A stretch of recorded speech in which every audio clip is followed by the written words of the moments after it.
Ayan na guys, yung ating nilutong hamonadong pata. Ayan, nilagyan natin yan ng sauce. Nako, napakasarap guys ng sauce niya pag natikman nyo. Okay guys, ang ginawa nga natin dyan sa pagluluto ng ating hamonadong pata, yan guys ay pinakuluan muna natin. Ayan, para yung pong maruruming impurities na tinatawag yung scams ay yan po ay matanggal natin. Kasi iba po ang amoy ng pata. Ayan, kahit po yan ay bagong katay. Kaya ang ginagawa ko dyan, pinapakuluan ko po yan. Ayan na po. Kulong-kulo na po yan. At buksan natin yan. Pagmasdan nyo po yung mga lumulutang na impurities na yan. Yan ay tatanggalin natin yan. Hugasan pa yan natin sa running water. Ayan na guys. Magmamarinade na po tayo. Gagamit po ako ng Sprite dito. Ayan. Lalagyan po yan natin ng isang buting 350 ml na Sprite. Ayan. Yan po ay nakakatulong din sa ating pagpapalambot. Ayan. At yan po ay lalagyan din natin dyan ng soy sauce. Maglagay po tayo ng soy sauce. Ayan. Yung katamtaman lang, tatansyahin po natin. At yan pong ating patangin ay 1 kilo po yan. At yan ay mamarinate po natin dyan ng mga 2 hours. O mas maganda guys dyan ay yung overnight. Kaya nga lang, wala tayong maiulam mamayang hapunan.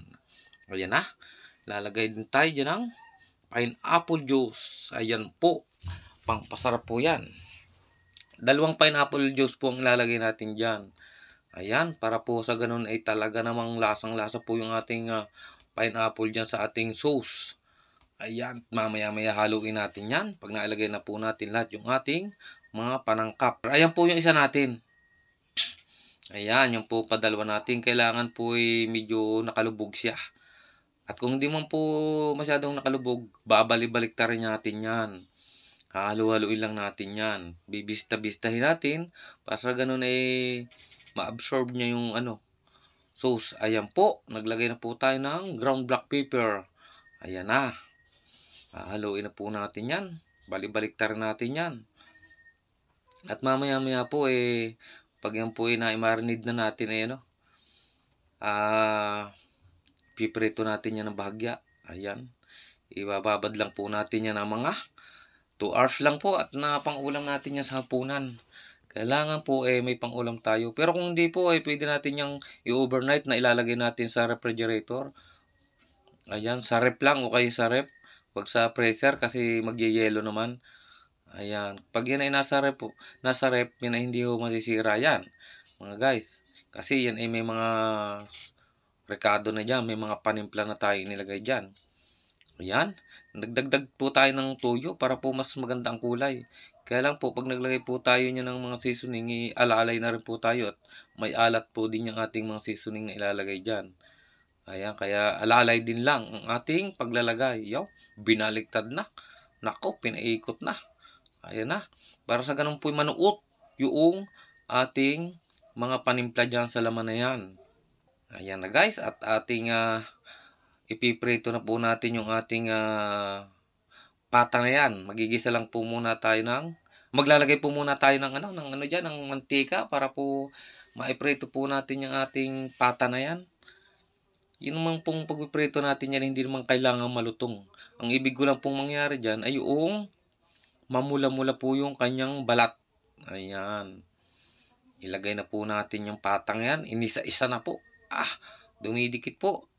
Kasi po siguro hindi pa mainit yung aking masyadong kawali dyan. Pero okay na guys yan. Ayan. Ang ibig lang natin mangyari dyan ay gumanda ang kulay ng ating hamonadong pata. Malapit na po yan. Pumula ang balat niyan. Babalik-balik ta rin lang natin yan. Ito na po. Binaliktad na po natin yan. Okay. Hanguin na po natin yan para po yung second batch ay mailagay na natin. Parang ulam na guys talaga. May sausawan ka lang dyang mantumas. Okay na yan. Ayan. Pagka-marinate natin yan. Yan ay ipiprinito natin. Ayan na guys. Mag-isa na po tayo ng bawang. Ayan na po. Diyan sa po sa ating pinagprituhan na yan. Uutal na po. Si Kuya Nelson. Ayan. Halo-haloin lang po natin yan. Halo. At pag yan po ay medyo nagkulay brown pwede na po natin ilagay ang ating onion, siyang sibuyas natin yan. Ang sibuyas po natin ay 2 buong malaki po yan. Saka yung bawang na yan, 1 ulong bawang po yan na malaki. Ayan.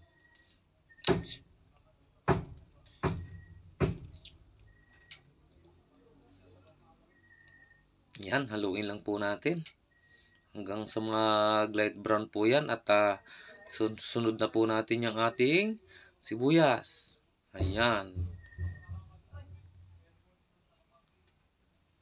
Okay. Malapit na. Ilagay na po yung sibuyas na yan. Pangabot na rin yan dyan. Ayan. Napakaganda po ng kulay. Napakabango na po ng amoy. Sibuyas lang at bawang pa. Ay ano pa kung ilagay natin dyan yung ating pata na iprinito. Ayan guys. Napakasimple lang pong gawin to. Ayan. Napakasarap pong pang-ulam sa kanin yan. Lalo na po doon sa kaning lamig. Nako, yan guys ang tinitira natin sa pistahan.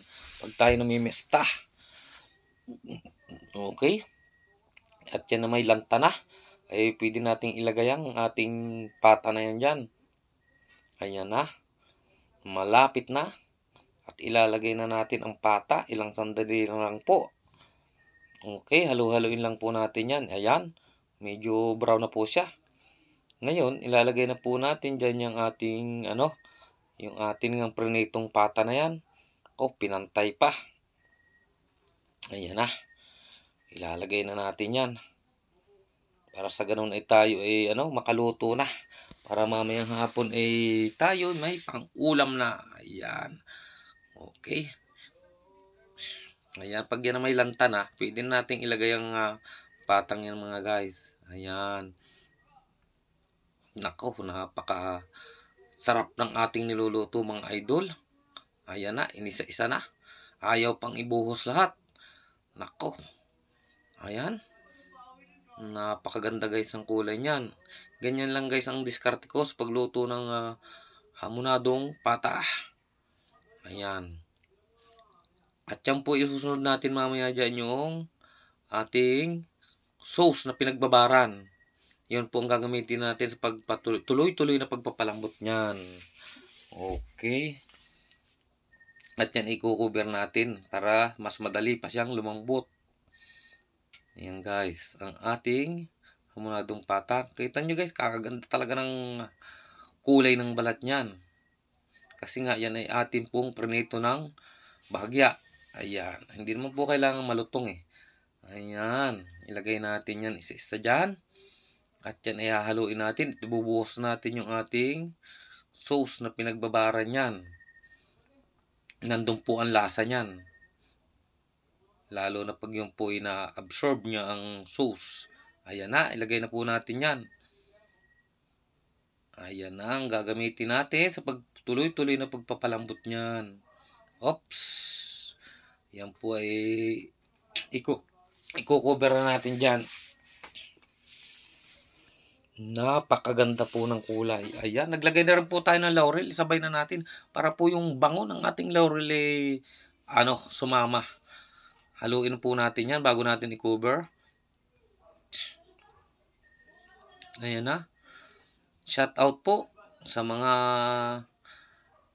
lahat ko pong subscriber. At sana po yung makakapanood po ito, subscribe nyo po ako. Yan, Kuya Nelson Whitey po. Ayan na. At yan buksan na uli natin guys. Ayan, kuluan na. At yan halu-haluin natin ng kaunti para yung ilalim talaga naman guys na mapaibabaw. Ayan. Maglalagay tayo dyan ng cubes, 4 cubes. Okay, namay na, dinaliri pa. Malinis naman po yung ating kamay dyan. At tayo laging naghihinaw ng kamay dyan sa ating stainless na gripo. Ayan na. Halu-haluin natin at yan mamaya may i-cover uli natin yan. Para sa ganun mas madali siyang lumambot. Medyo po napakahaba lang yata nitong aking video to. Gusto ko po yung makita nyo hanggang huli. Kung anong diskarte ni Kuya Nelson sa pagluto ng hamonadong pata. Ayan ang ibig kong sabihin. Ayan na, ikinover na po natin. Buksan po uli natin yan. Titingnan po natin yan kung siya'y malambot na. Ayan na. Palagay ko guys ay malambot na yan. Talagang napakabango na. Naglagay po tayo ng sugar dyan. Ayan, inilagay kong sugar dyan ay yung putlain. Wala kasi guys tayong pulang-pulang sugar. Yung tinatawag na negro. Yung sana ang maganda dyan. Para mas maganda ang kulay. Ayan na. Okay na guys yan. Kung talagang wala, ilagay na natin yan dyan.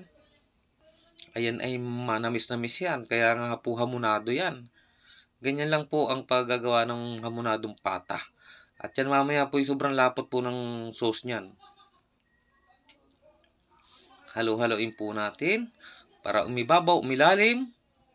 Ayan, napakabango talaga guys. Sauce pa lang, pwede nang pangsabaw sa kanin. Kaya lang ang gusto nating mangyari dyan ay yung malapot ng sabaw. Tingnan nyo guys, oh, napakaganda ng kulay talaga nating hamonado. Pag yan ay medyo iperneto natin. Ayan.